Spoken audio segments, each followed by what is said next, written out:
All right, welcome to task 6. What we want to do is take you through the process of what does it take to deal with transactions. Once you've got your listing in the system and you have got an offer and you accept an offer, what would happen?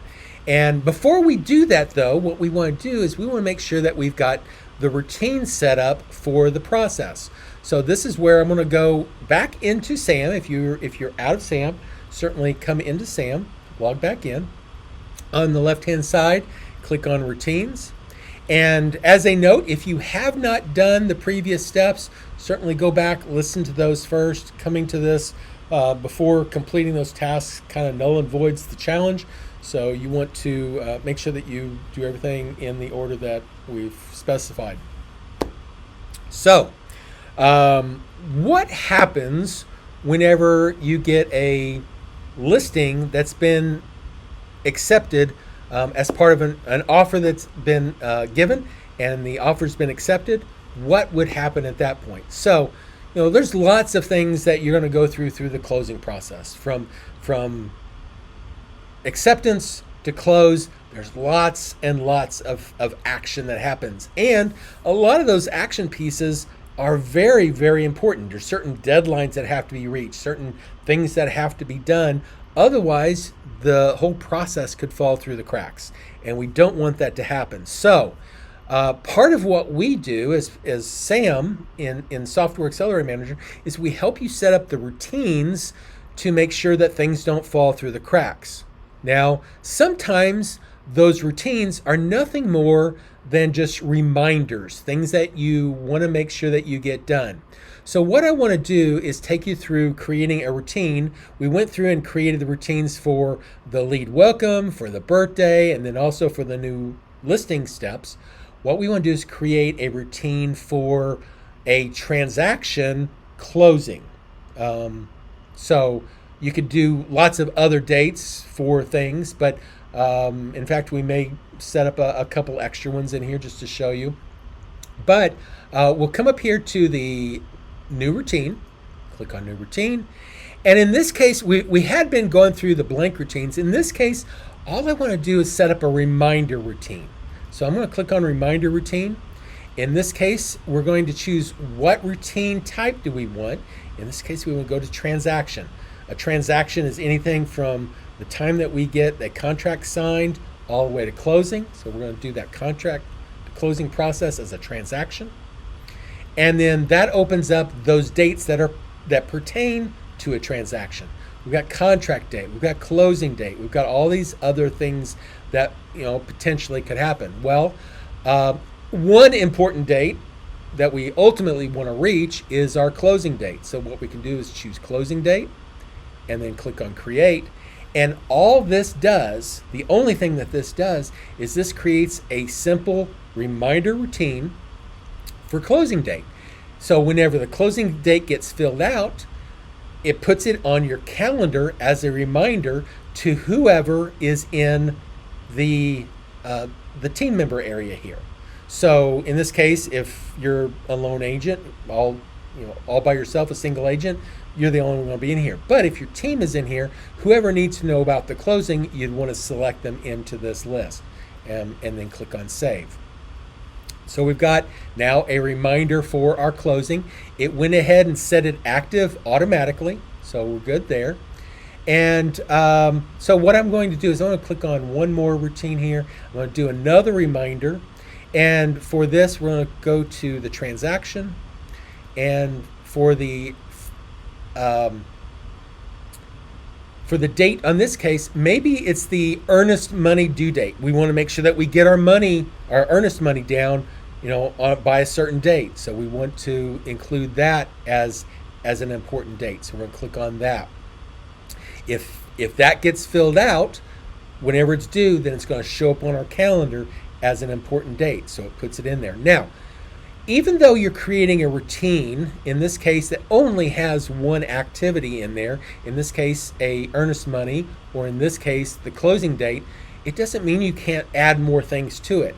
And that's kind of the important thing of a routine, is that you can build more into it as you go along. As long as you've got the basics there, it can do a reminder. It can give you that information so that things don't fall through the cracks. Maybe you want a 2-day prior to the closing, you want some kind of reminder to do something, or 2 days before an inspection, whatever. So you can do as many of those as you want to.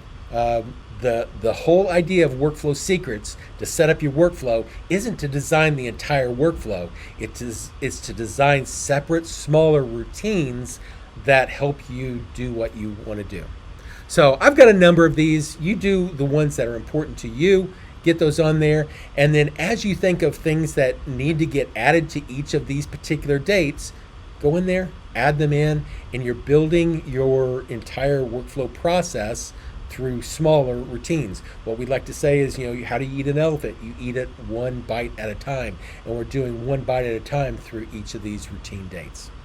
All right, so now that we've got these particular dates filled in, what we're going to want to do is go back to our properties, and in this case, we're going to go back to our 123 Main Street, and hopefully you didn't skip ahead and don't have this in there. If you do not have this property in there, then certainly go back in and re-listen to the previous recordings. Now, in this case, we've got the property information. We can go back to our listing, and in our listing, we can go to that listing offer. Now, there may be multiple offers in here, and that's one of the things that's really kind of cool is that you can add other offers. Maybe we've got another offer in there at maybe just full price, and we're just going to list it like that and see it, so you can kind of see the differences of information on there. You can come in here and say select all, and maybe we can do a comparison sheet and show your seller, hey, here's the different offers, here's kind of a breakdown of them, and then you can print up each of the different details that go along with it as well. You can click on the details for whichever ones are selected, and it goes through that process of building out a much bigger, more detailed sheet comparison that they can take notes on and see different things on. So all this information, all the pros, the cons, the estimates of each one of those are in there. Now, they decide, we really like this particular offer.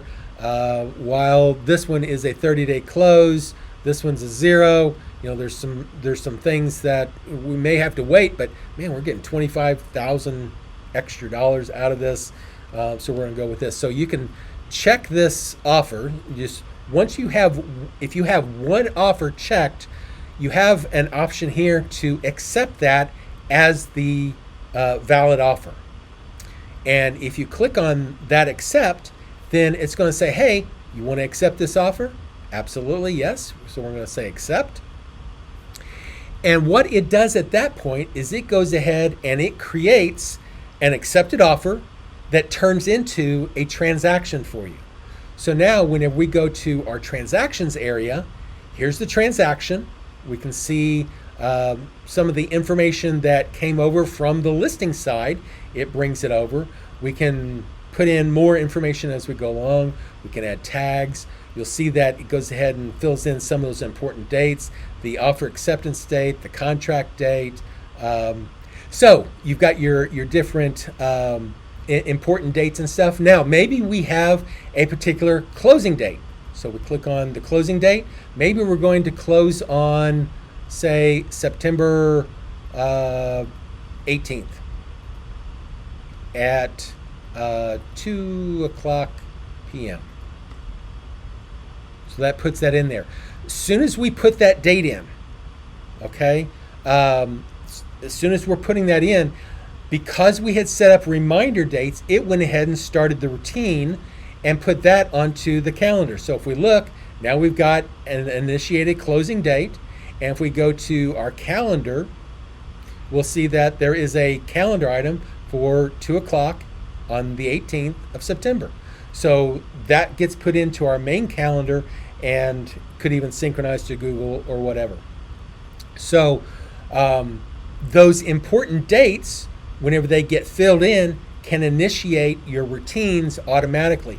Had we put on a routine for, say, contract date or any of the other dates, the offer acceptance date, it would have automatically started the offer acceptance date routine. So you can create as many different routines, start as many different routines on a given property, listing, or transaction to make sure that all the different things get done through that process. So you go through the process, you've created all the routines, you've created the listing, the transaction, and gone through that process, and now you're in good shape. So if you have any additional questions, certainly reach out. We've got one more challenge step to go, so congratulations on completion of task number 6. Hope this was informative. Have a great day, guys. Appreciate you. Talk to you later.